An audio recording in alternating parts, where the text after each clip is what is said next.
game that was. How fun is, before I say anything about anything, just two teams, it's all out there competing, and just everything is out there, everything. So it's unfortunate one of the teams had to leave without winning.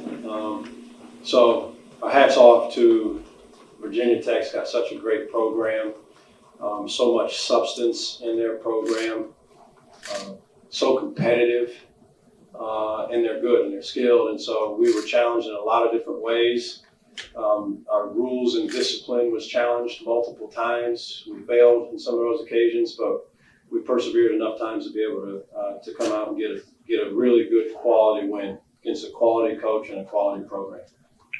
Questions for the players? Please raise your hand. Alan on the right there. B.J, can you take us through that game-winning bucket there? Coach drove a good play to get a shot between me and Myles on the curl, and I caught it. Seeing the clock was running low for us, and just Coach always told us to make strong moves, so had to get to make sure we made a strong move to get yourself in the lead. Alan on the right side there. For both of you, it seems like every time Virginia Tech kind of made a run to it, close, y'all always respond with the bucket. What does that say about y'all that you're able to do that? It really just says how deep we are. No matter any given moment, we know that anybody can get us a bucket at any time. So we believe in that confidence in everybody. Front left here. B.J, you guys had a great shooting night. What enabled you personally and your team to be so effective offensively tonight?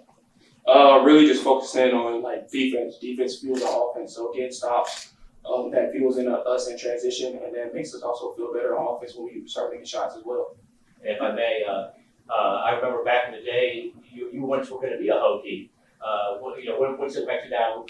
Have a game-winning shot against the Hokies, and what do you remember about back when you had once verbally committed to the Hokies and how you ended up not being a Hokie after all? It's pretty surreal, and that's a full circle coming here from born and raised here in Charlotte, playing against them here in Charlotte. It's kind of a surreal moment for it, but just going back to when I was committed there, it was under Coach Williams, so I actually want to walk over where Coach Young was at, so it's kind of weird that it's a full circle moment now. Madison in the front there. Myles, you were playing quite a bit of physical defense, particularly in the first half. What did you guys see that Virginia Tech was doing offensively or wasn't doing offensively that you guys were able to capitalize on that first half? I say something just that we talked about coming to the game, one of our game plans, being really strong on both sides of the ball, talking and communicating, working on one accord as a team. So definitely, especially on those pick and roll coverages, being physical, hitting the boards hard, and that allowed us to kind of get a little bit of separation in that first half. And then to follow up really quickly, you both were playing through a majority of the second half with 3 personal fouls. How do you play physical basketball but also be mindful of the fact that you guys are trying to avoid some foul trouble in the close game? I don't know if I mean, it's tough to want to play physical or run a basketball, but also not want to pick up that fourth foul and have to sit down for a second. So you just got to kind of monitor it. The refs were, calling in a little tight here and there. But I thought just throughout the course of the game, we stayed strong. Playing on brand basketball, and we were able to prevail there. Jack, and then we'll get the players out of here. B.J, you're a Charlotte guy, right? So, how much family did you have with tonight's game? I had a lot of family here. They was all around the arena. My dad and uncle was sitting courtside. If y'all didn't look, they would hear him. But yeah. Did you see his reaction at all when you got that last bucket there? No, I know. I probably will see it later on field. We'll see it. All right, we'll get the players out of here, and then we'll take questions for Coach Paris. Thanks, guys. Thank you, guys. Thank you. Tom's going to take you guys back. Thank you. Appreciate it, fellas. Thank you. Thank you. Alex in the front there. Obviously, just asked the players this, but it seems like you always had a response. What was it saying about what you had?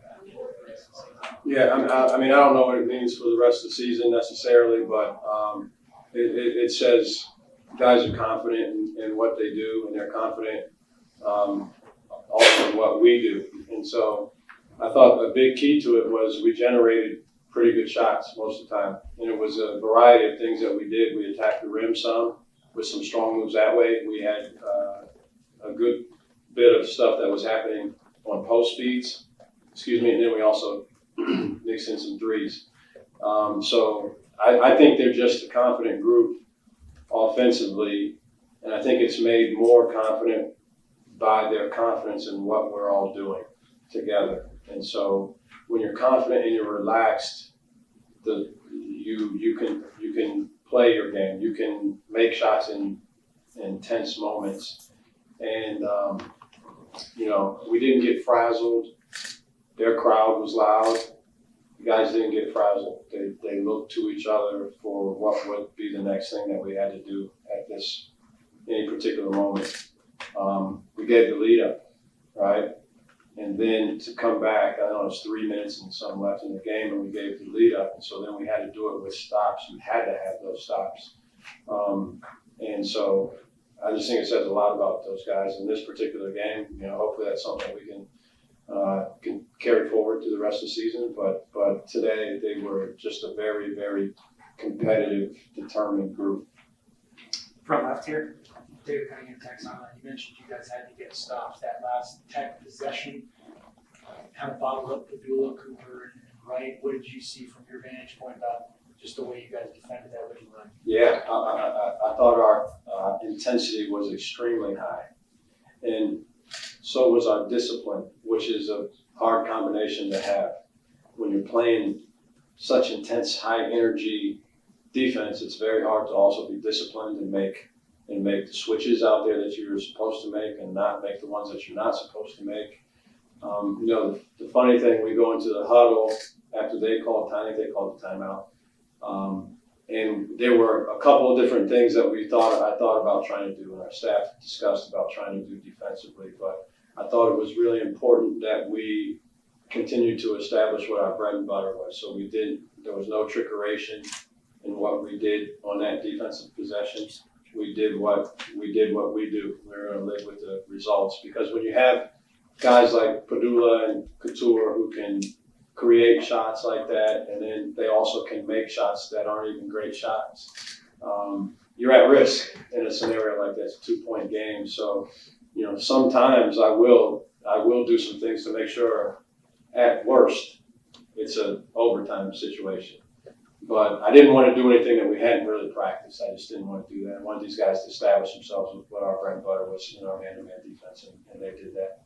Jack and then Madison. So 4 starters had double-digit points in the second straight game. How good are you feeling about your starting 5 so far? And what can it be? How good can that be going forward for their confidence to play as well? Yeah, I think it's just good that we have a lot of guys that feel comfortable going out there and playing basketball within the framework of what we want to do, and know what their role is, and their role may change at any particular time in the game based on who else they're on the floor with. So I think we've done a pretty good job of the guys establishing that, accepting that, and then trying to relish in those roles. But it was good that that starting group did a good job, and they're confident. I don't think any guys out there.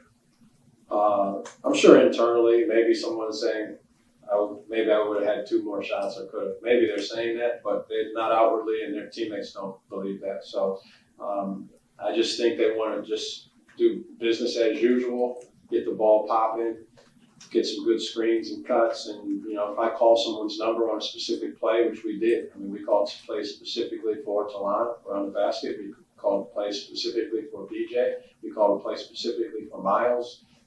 It's nice to have guys that you can do that for. So then when it comes time to crunch time, you're not just always keying on one guy. Madison, and then Alan, and then we'll get Coach out here.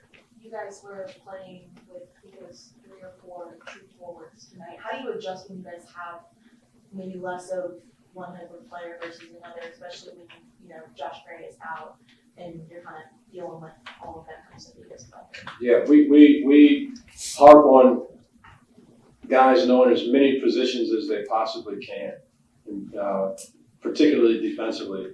Those guys are worth their weight in gold, guys that can guard multiple positions.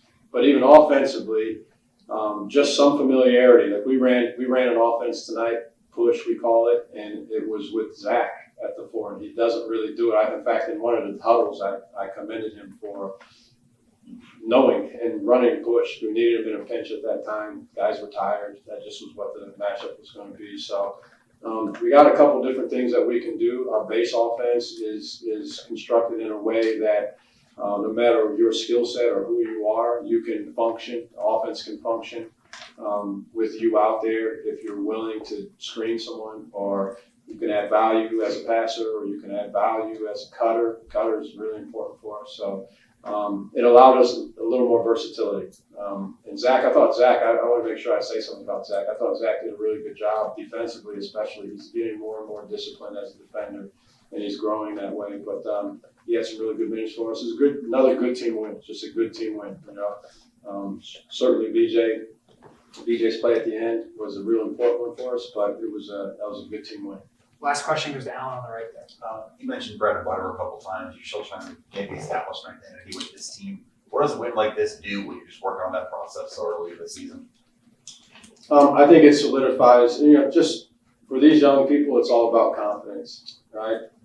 I've coached for a long time, and I have beliefs based on results from years and years ago, and they don't have that. And this group specifically does not have that.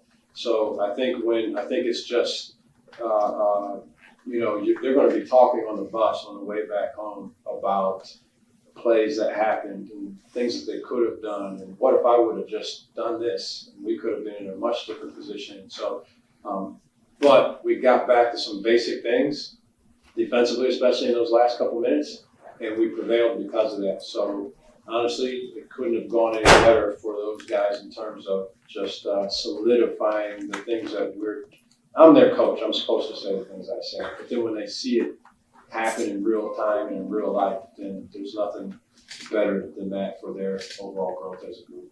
Thank you, Coach. Thank you. Thanks, Lamont.